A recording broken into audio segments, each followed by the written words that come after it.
Sergi Pitar, periodista. Quin paper tenen els Premis Llibertat d'Expressió? Home, jo crec que és la bandera, o si me permets l'expressió cutre, és el buc insígnia de la Unió de Periodistes. Són uns premis únics al País Valencià, únics a Espanya i únics al món, no, però jo d'Europa n'he conec pocs, que no premien una tasca en positiu, sinó que el que pretenen és defensar un dret del que nosaltres som usuaris, que és el de la llibertat d'expressió. Jo crec que va ser una aposta que ja ha fet els seus 30 anys, en el que hem premiat a personatges de la talla de Roberto Saviano o del Guardian, quan van publicar els papers d'Edward Snowden. Jo crec que ha mostrat o ha internacionalitzat el País Valencià, hem portat a València gent que ens ha també mostrat quin és el bon camí, i també s'han donat premis també de problemes en la llibertat d'expressió al mateix País Valencià, com per exemple l'interventor de Torrevella i d'Oriola, que va destapar diversos casos de corrupció.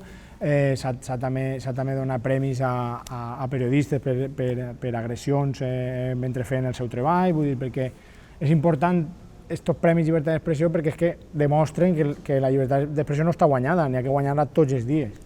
I tots els dies hem de batallar-ho, i és aquest reconeixement. No és potser un reconeixement positiu, com fan altres premis, però nosaltres entenem en la Unió, i jo crec que va en la sang i en la idiosincràsia d'aquesta organització, que és aquesta defensa del dret a la llibertat d'expressió i del dret a la llibertat d'informació dels ciutadans, que és el més preat que tenim. Un dels papers més destacats del periodisme valencià ha estat la denúncia de la corrupció. Quines conseqüències té investigar aquest tipus de trames? Home, jo crec que això, com el valor en l'exèrcit, se pressuposa, i els periodistes, vull dir, hem de saber que si toquem les tecles que no toca, anem a tindre repercussió. Jo crec que això va en el jornal, que se diu, això va en el salari, però hi ha moltes, així, per exemple, que hem sigut exemple en el periodisme espanyol, mentre en altres latituds d'Espanya era tot un oasis de felicitat i de diversió i de gestió econòmica. Després s'ha vist, com en Catalunya o com en Madrid, que hi havia molt de fem amagat.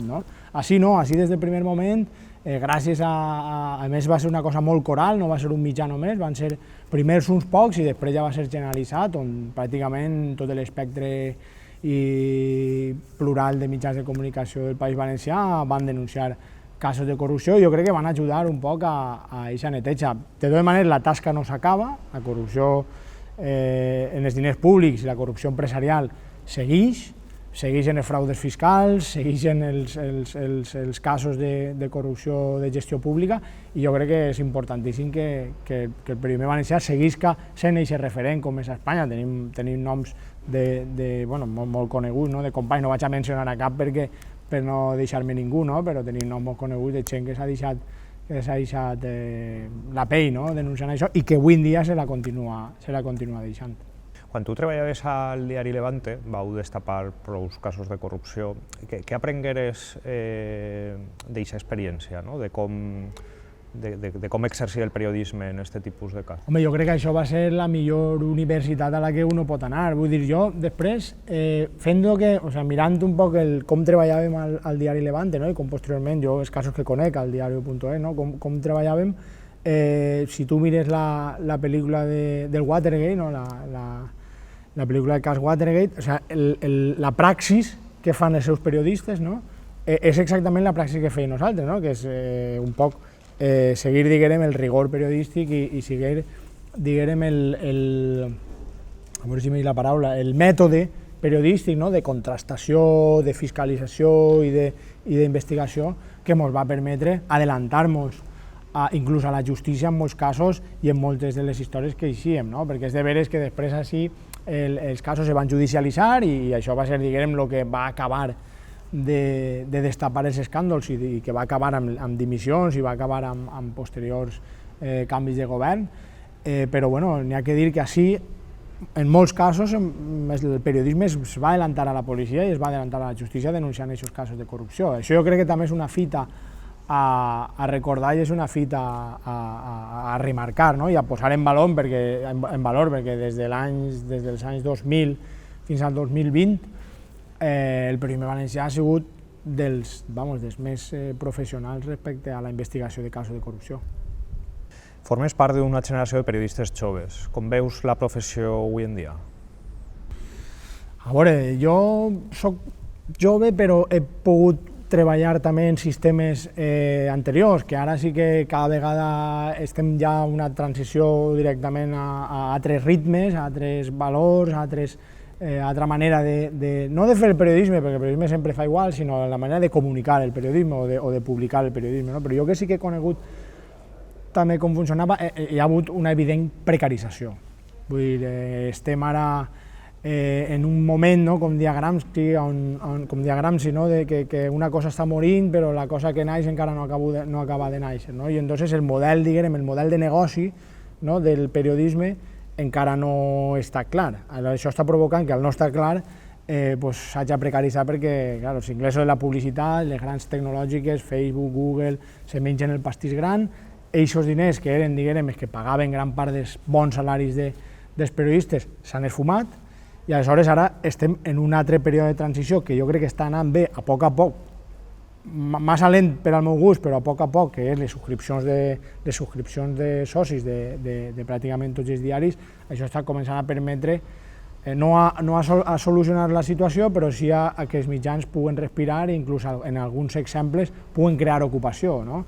Però bueno, nosaltres ens hem de posar també en el cap que mentre el periodisme no siga rendible no podrem pagar els salaris dignes, no se podran pagar els salaris dignes, lamentablement és així, per això hem de convèncer els lectors, hem de convèncer a la societat, hem de convèncer als empresaris, a les administracions públiques que el periodisme és fonamental, però que el periodisme ha de tindre independència econòmica i hi ha que invertir en periodisme si volem tindre una democràcia sana. De fet, tots els medidors de democràcia que hi ha al món posen el periodisme com a un dels puntals, no? de la defensa de la democràcia i de la salut de la democràcia. Aleshores jo crec que hem de defensar això.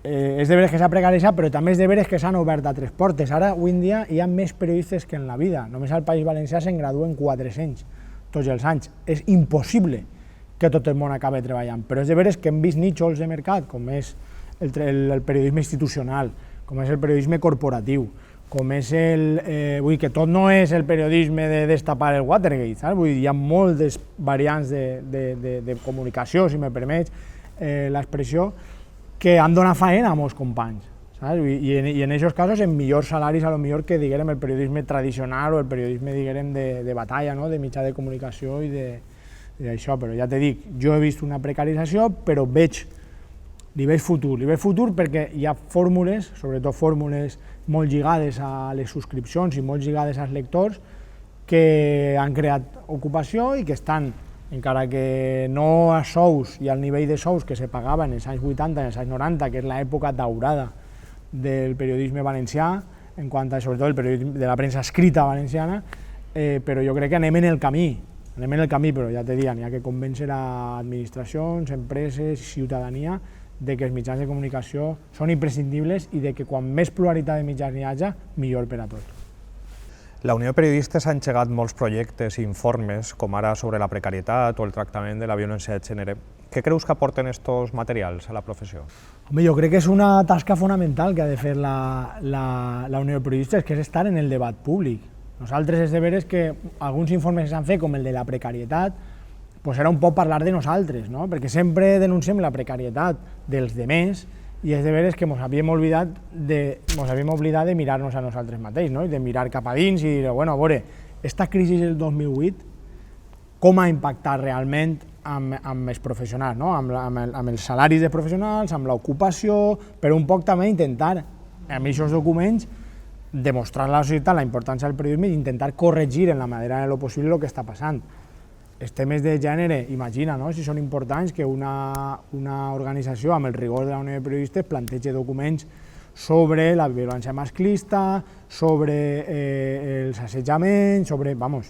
Després també s'ha fet l'informe, per exemple, en la Comissió d'Investigació de l'accident del metro. Les Corts Valencianes li van encarregar a la Unió de Periodistes fer l'informe sobre la manipulació en la televisió pública. les conclusions d'aquest informe van estar en les conclusions de la comissió d'investigació. Jo crec que la Unió de Periodistes, com a agent, com a associació que engloba més de 700 periodistes i com a tercera organització més important d'Espanya, vull dir, tot el que això suposa, ha d'estar en el debat públic i ha d'aportar, de manera positiva, però ha d'aportar amb rigor i ha d'entrar en els debats que interessen a la professió, però que també interessen a la societat. Un altre paper important va ser l'informe sobre les agressions del 9 d'octubre, que ha sigut un dels majors atacs a la llibertat d'expressió en la història del País Valencià. Què creus que ha aportat? Home, jo crec que ha aportat, i ho veurem en el judici després, perquè després tu saps que quan vas a un tribunal, ja veurem el tribunal com ho pondera, però que la Unió de Periodistes Valencians hagi fet un informe assenyalant aquestes agressions, aquestes coaccions a periodistes per part de membres de l'extrema dreta, jo crec que és molt important. Per això te dia, un poc enllaçant en el que parlàvem abans, de la importància d'estar en la societat. Nosaltres som part de la societat i se'ns pressuposa, vull dir, com a gestors d'aquests dos drets fonamentals que parlàvem, de la llibertat d'expressió i de la llibertat d'informació, i com a garants també d'aixòs drets, nosaltres hem d'estar ahí. Jo crec que ha sigut una decisió molt acertada el participar i, evidentment, en defensa dels companys que van ser agredits, que sempre és més difícil denunciar uno de manera individual, que si té el col·lectiu darrere que li ajuda i sobretot a l'hora també d'aportar proves, perquè allí està en tots, el dia d'aquesta agressió, on hi havia molts companys i tots van veure el que passava. Jo crec que és el que toca i espero que per molts més informes d'aquest tipus per combatre la censura o combatre ara que vivim en una societat tan polaritzada i amb tanta fake news, un poc, jo crec que la Unió de Periodistes ha d'abanderar també, jo crec que és la faena que toca fer.